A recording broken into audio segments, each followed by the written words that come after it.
जी नाजरीन, आज जिस मौजू पर मैं आपसे बात करूंगा वो है सेक्शन 109 पाकिस्तान पीनल कोड। बुनियादी तौर पर आपने सुना होगा कि इसके लिए दो लफ्ज़ इस्तेमाल होते हैं। एक तो लफ्ज़ इंग्लिश के अंदर इस्तेमाल होता है बैटमेंट, दूसरा होता है उर्दू के अंदर आनत करना, किसी जुर्म के बारे में हदायत देना, डायरेक्शन देना, हुक्म करना। आप तौर पर समझते हैं जब एफआईआर्स के अंदर आपने अक्सर देखा होगा कि लिखा होता है कि फ़लाँ शख्स ने ललकारा मारा कि आज इसको जान से मार दो, आज ये बच के ना जाए, आज इसको छोड़ना नहीं है, इसकी टांगें तोड़ दो। यानी ऐसा कमांडिंग ललकारा या कमांडिंग ऑर्डर करना जिसको दूसरे मान करके वो जुर्म कर दें, उसको कहते हैं अबैटमेंट।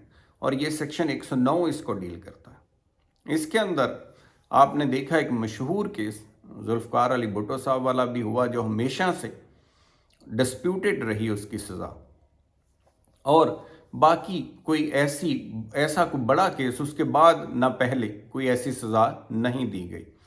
बाकी चीज़ों के अंदर जब हम देखते हैं, इसकी थीरी समझते हैं, तो बुनियादी तौर पर उस कॉन्स्पिरेसी के बारे में ये सेक्शन है।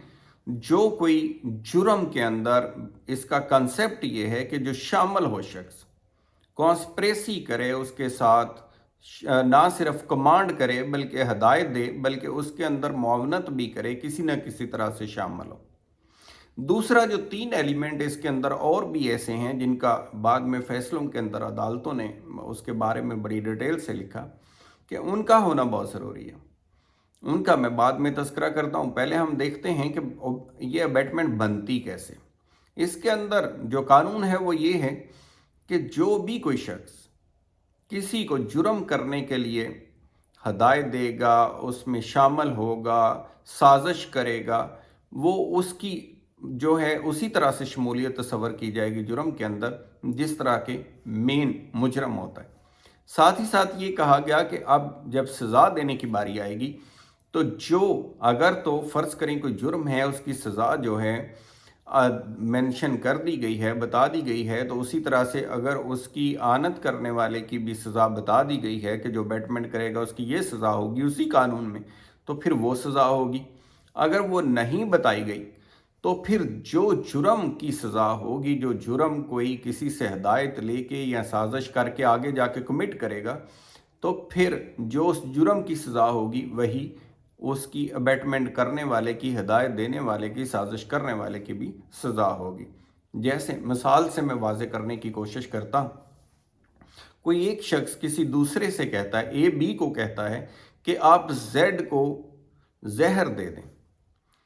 अब जो बी है वो ए के कहने के ऊपर जेड को जहर दे देता है और जहर देने से जेड की मौत वाक़या हो जाती है।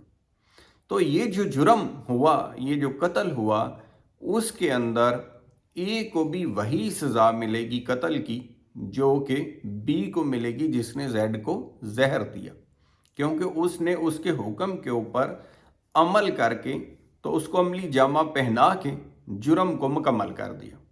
तो लिहाजा दोनों को बराबर सज़ा मिलती है। बाद में जो तीन इंग्रेडिएंट इसके अंदर शामिल किए गए, अदालतों ने जो इसके ऊपर अपनी राय दी, तो कहा गया कि बुनियादी तौर पर ये, क्योंकि एक साबित करना चीज़ मुश्किल होती है कि किसी ने, जैसे अक्सर यहाँ ये भी हमारे कल्चर के अंदर होता है कि लोगों के अंदर सियासी मकासद के लिए भी इल्ज़ामात लगा दिए जाते हैं, और जो मेन फैमिली का हेड या सरकर्दा होता है, लीडर या रहनुमा होता है, या उसके अंदर सरदार होता है या बाकी लोग होते हैं, उनको मुलव्वस करने के लिए, या जिसको असर और सूख वाला बंदा समझा जाता है उसको भी मुलव्वस करने के लिए उसके ऊपर अबैटमेंट का चार्ज डाल दिया जाता है कि सब कुछ इसी ने करवाया। तो इस चीज़ को रूल आउट करने के लिए फिर कोर्ट्स ने एक टेस्ट रखा जिसके अंदर तीन चीज़ें रखी। वो तीन चीज़ें ये रखी कि ये बताया जाएगा, एफआईआर के अंदर भी सबसे पहला टेस्ट वहाँ होगा कि किसी शख्स ने जिसके ऊपर इल्ज़ाम है उसने किस वक्त, किस जगह और किन अल्फाज के अंदर अबैटमेंट की या आनत की या हदायत की या उस तरह से कॉन्स्पिरेसी की। وہ جگہ بھی بتانی ہوگی، وہ وقت بھی بتانا ہوگا، وہ گواہ بھی بتانے ہوں گے جن کی موجودگی کے اندر کیا۔ اگر ان میں سے کوئی بھی چیز مس ہوگی تو سمجھا جائے گا کہ یہ جرم یا یہ جو الزام لگایا گیا ہے یہ ثابت نہیں ہوتا۔ یہ تین چیزیں ثابت کرنا ضروری ہیں اگر کسی کو اس جرم کے اندر سزا دلوانی ہے، اور پھر اگلے ٹیسٹ کے اوپر یہ ہے کہ جس جرم کے الزام ہو وہ اسی طرح سے، جس طرح سے ہدایت دی گئی تھی اسی طرح سے عمل ہو۔ اگر ہدایت کچھ اور ہو اور عمل کرنے والا جو ہے اس سے آگے، اگر ہدایت ٹانگ توڑنے کی ہو اور عمل کرنے والا جا کے کسی کی جان لے لے تو پھر صورتحال مختلف ہوگی۔ یعنی اسی طرح سے اگر عمل ہوگا تو پھر اسی طرح سے وہ شخص بھی جرم وار قرار پائے گا۔ یہ آگے ایک الگ بحث ہے جو کسی اور ٹائم پہ ہم ڈسکس کریں گے، جس میں کچھ ججمنٹس کے اندر اسے اسلام کے انجنکشنز کے خلاف بھی قرار دیا گیا، اسلامی اصولوں کے خلاف بھی قرار دیا گیا۔ تو یہ ایک الگ بحث ہے جس کے اوپر ہم سم ادر ٹائم انشاءاللہ we will discuss it۔ تو امید ہے آج کی معلوماتی ویڈیو جو ہے وہ آپ کو پسند آئی ہوگی۔ اپنا خیال رکھیے گا۔ خدا حافظ۔